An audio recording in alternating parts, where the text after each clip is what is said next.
Assalamualaikum warahmatullahi wabarakatuh. Saya Konita Raisa Nurtan dengan NIM 394219060. Di sini, kelompok kami akan menjelaskan mengenai merintis usaha dan model pengembangannya. Ada beberapa cara untuk memasuki dunia usaha. Yang pertama, merintis usaha baru atau starting. Yang kedua, membeli perusahaan orang lain atau buying. Dan yang ketiga adalah kerjasama manajemen atau franchising. Yang pertama, merintis usaha baru atau starting. Yang dimaksud merintis usaha baru atau starting di sini adalah membentuk dan mendirikan usaha baru dengan menggunakan modal, ide, organisasi, dan manajemen yang dirancang sendiri. Ada 3 bentuk usaha baru yang dapat dirintis. Yang pertama adalah perusahaan milik sendiri. Yang dimaksud perusahaan milik sendiri adalah bentuk usaha yang dimiliki dan dikelola oleh seseorang sendirian. Yang kedua adalah persekutuan atau partnership, yaitu suatu kerjasama yang dilakukan oleh 2 orang atau lebih untuk menjalankan suatu usaha. Yang ketiga, perusahaan berbadan hukum atau corporation, yaitu perusahaan yang didirikan atas dasar badan hukum dengan modal-modal saham.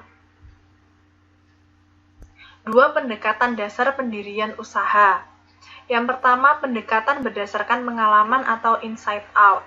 Pendekatan berdasarkan pengalaman atau inside out di sini adalah pendekatan berdasarkan keterampilan, kemampuan, dan latar belakangnya sendiri yang dijadikan sebagai kunci yang menentukan keberhasilan usaha tersebut. Kedua, pendekatan berdasarkan kebutuhan pasar atau outside in, yaitu pendekatan yang menekankan pada ide bahwa suatu usaha akan berhasil jika melakukan pengamatan tentang kebutuhan pasar. Nah, untuk mengetahui kebutuhan pasar apa yang sekarang sedang dibutuhkan, kita bisa memperoleh dari berbagai sumber informasi seperti dari surat kabar, jurnal perdagangan dan pameran dagang, publikasi pemerintah, serta informasi lisensi produk. Selanjutnya, kompetensi wirausaha. Kompetensi wirausaha ini dibagi menjadi 4. Yang pertama ada kemampuan teknik, yang kedua kemampuan pemasaran, yang ketiga kemampuan finansial, dan yang terakhir adalah kemampuan hubungan. Yang pertama kemampuan teknik. Kemampuan teknik adalah kemampuan tentang bagaimana memproduksi barang dan jasa serta cara menyajikannya. Yang kedua, kemampuan pemasaran, yaitu kemampuan tentang bagaimana menemukan pasar dan pelanggan serta harga yang tepat. Yang ketiga adalah kemampuan finansial. Kemampuan tentang bagaimana cara memperoleh sumber-sumber dana serta cara menggunakannya. Yang terakhir adalah kemampuan hubungan, yaitu kemampuan tentang bagaimana cara mencari, memelihara, dan mengembangkan relasi, komunikasi, serta negosiasi. Hal-hal yang harus diperhatikan dalam merintis usaha baru. Yang pertama, bentuk usaha dan kepemilikan yang akan dipilih. Nah, bentuk usaha dan kepemilikan yang akan dipilih ini maksudnya seperti ketika ingin mendirikan usaha, kita harus menentukan bentuknya itu seperti apa. Ingin perusahaan perseorangan, atau ingin CV, atau ingin firma, atau ingin bentuk perusahaan yang lainnya. Itu tergantung pada orang yang ingin mendirikan usaha tersebut. Yang kedua, bidang dan jenis usaha yang akan dimasuki. Bidang dan jenis usaha yang akan dimasuki ini seperti ada kita itu ingin merintis usaha di bidang apa? Ingin di bidang keuangan, di bidang pelayanan umum, di bidang konstruksi, di bidang wisata, di bidang perdagangan, di bidang pertanian, di bidang perkebunan, di bidang pertambangan, atau lain sebagainya.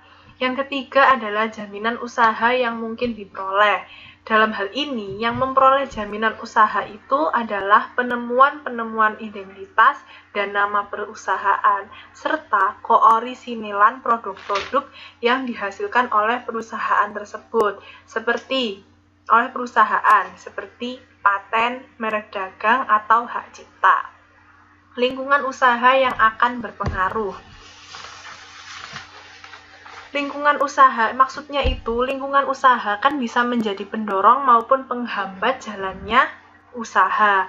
Nah, kita itu harus melihat lingkungannya. Lingkungan yang dapat mempengaruhi jalannya usaha itu ada dua jenis lingkungan, yaitu lingkungan mikro dan lingkungan makro.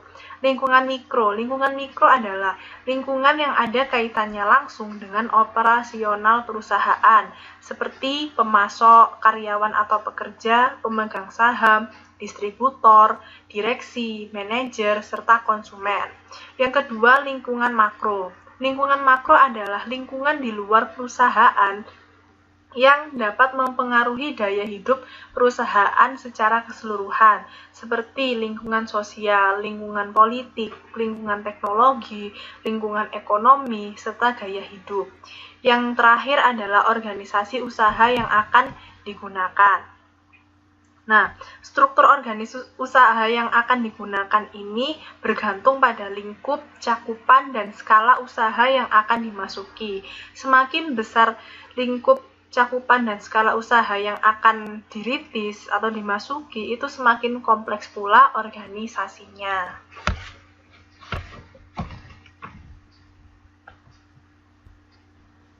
Yang kedua, membeli perusahaan orang lain atau buying. Yang dimaksud membeli perusahaan orang lain atau buying adalah membeli perusahaan yang telah didirikan atau dirintis dan diorganisir oleh orang lain dengan nama dan organisasi usaha yang sudah ada. Buying atau membeli perusahaan orang lain ini memiliki kelebihan dan kekurangan. Yang pertama, kita bahas kelebihannya terlebih dahulu. Kelebihannya yang pertama adalah resikonya lebih sedikit, yang kedua lebih mudah, yang ketiga memiliki peluang untuk membeli dengan harga yang bisa ditawar. Maksudnya di sini resiko lebih sedikit itu karena kita kan membeli perusahaannya dari orang lain ya. Jadi kita itu tidak perlu mengambil resiko awal yang besar dalam pendirian sebuah usaha. Kita tinggal menjalankan perusahaan tersebut. Lebih mudah, jelas lebih mudah karena kita langsung menjalankan usaha tanpa perlu memikirkan bagaimana cara merintisnya dan susah-susahnya dalam merintis usaha. Kemudian kekurangannya. Nah, kekurangannya yang pertama ada kecenderungan nilai perusahaan rendah. Yang kedua, perubahan dan inovasi sulit dijalankan. Yang ketiga, lokasi, fasilitas, dan persediaan mungkin sudah usang. Nah, sesaat kita ingin memutuskan membeli perusahaan orang lain, kita itu harus mencari dulu latar belakang dari perusahaan yang ingin kita beli tersebut. Apakah perusahaan tersebut itu memiliki citra yang baik sebelumnya, ataukah ada citra buruk, atau tempatnya yang kurang strategis, atau fasilitas atau mungkin persediaan yang lainnya itu mungkin sudah jelek. Itu kita perlu selidiki terlebih dahulu agar saat kita membeli, kita itu sudah mengerti, oh berarti perusahaan yang akan kita beli itu bagus dan akan memiliki masa depan yang menguntungkan, seperti itu.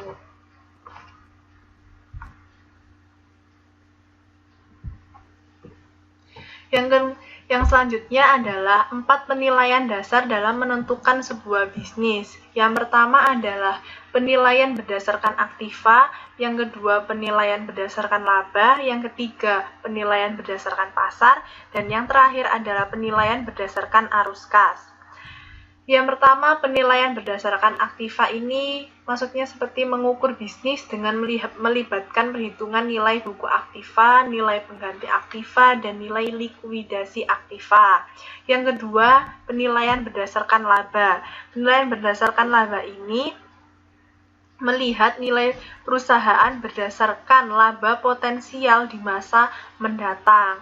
Yang ketiga, berdasarkan pasar. Ini maksudnya adalah penilaian yang berdasarkan atau harus sesuai harga perusahaan yang setara. Yang selanjutnya adalah penilaian berdasarkan arus kas.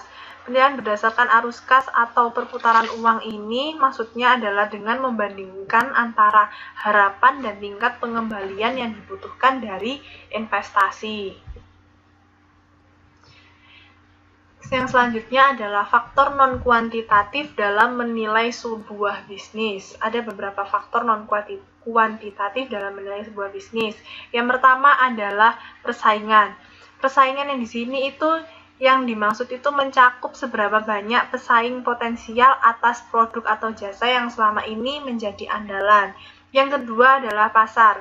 Pasar ini mencakup tentang minimal nilai total persentase jumlah penjualan pada perusahaan yang berasal dari berbagai sumber dengan nilai total produk dalam industri tertentu yang telah dibentuk. Yang ketiga adalah komitmen hukum. Ini mencakup kontrak-kontrak yang selama ini masih berjalan atau berlaku sampai data jatuh temponya. Yang selanjutnya kontrak serikat pekerja. Ini mencakup perjanjian-perjanjian yang masih aktif atau belum jatuh tempo yang berkaitan dengan pekerja. Yang selanjutnya harga produk. Harga produk itu mencakup penentuan strategi ke depannya. Apakah masih memungkinkan harga tersebut untuk ditingkatkan atau kita harus memikirkan strategi lain tanpa harus meningkatkan harga produk tersebut. Yang selanjutnya pengembangan komunitas. Ini mencakup seberapa banyak pengembang komunitas yang dapat diandalkan sebagai pembelian atau pengguna produk atau jasa tersebut. Yang terakhir, yang ketiga, kerjasama manajemen atau franchising. Kerjasama manajemen atau franchising adalah kerjasama antar entrepreneur atau franchisee dengan perusahaan besar atau franchisor atau parent company dalam mengadakan persetujuan perjanjian untuk menyelenggarakan usaha. Berarti franchising adalah kerjasama manajemen untuk menjalankan perusahaan cabang atau penyalur. Intinya, franchising itu memberi hak monopoli untuk menyelenggarakan usaha dari perusahaan induk. Sedangkan franchisor adalah perusahaan induk, perusahaan yang memberi lisensi. Sedangkan franchisee adalah perusahaan yang pemberi lisensi atau bisa disebut dengan dealernya. Gambar sistem franchising. Yang pertama adalah franchisor atau perusahaan induk sebagai produsen atau pencipta, dan yang kedua adalah franchisor sebagai penjual. Ini maksudnya yang franchisor sebagai produsen atau pencipta berarti perusahaan induk itu yang memproduksi atau menciptakan sebuah produk, seperti produsen minuman botol, produsen kosmetik atau lain sebagainya. Contohnya seperti Coca-Cola, Pepsi, dan masih banyak lagi. Sedangkan franchisor sebagai penjual ini maksudnya perusahaan induk itu seperti pendiri retail, seperti pendiri minimarket atau toko, seperti Indomaret, Superindo, atau Alfamart. Kelebihan dan kekurangan franchising. Kelebihannya, yang pertama, pelatihan formal. Yang kedua, bantuan manajemen keuangan. Yang ketiga, metode pemasaran yang telah terbukti. Yang keempat, bantuan manajemen operasional. Yang kelima, jangka waktu permulaan bisnis yang lebih cepat. Yang terakhir, tingkat kegagalan keseluruhan lebih rendah. Ini hampir sama keuntungannya dengan membeli perusahaan orang lain ya, karena tingkat kegagalannya itu lebih rendah. Karena kalau yang ini kan kita kayak bekerja sama gitu sih, secara nggak langsung. Kekurangannya yang pertama, pajak franchise-nya sendiri. Yang kedua, royalti. Yang ketiga, batas pertumbuhan. Yang keempat, kurangnya kebebasan dalam operasi. Yang terakhir, franchisor mungkin penyalur tunggal dari beberapa perlengkapan. Sekian yang bisa saya sampaikan. Apabila kurang lebihnya saya mohon maaf. Terima kasih. Wassalamualaikum warahmatullahi wabarakatuh.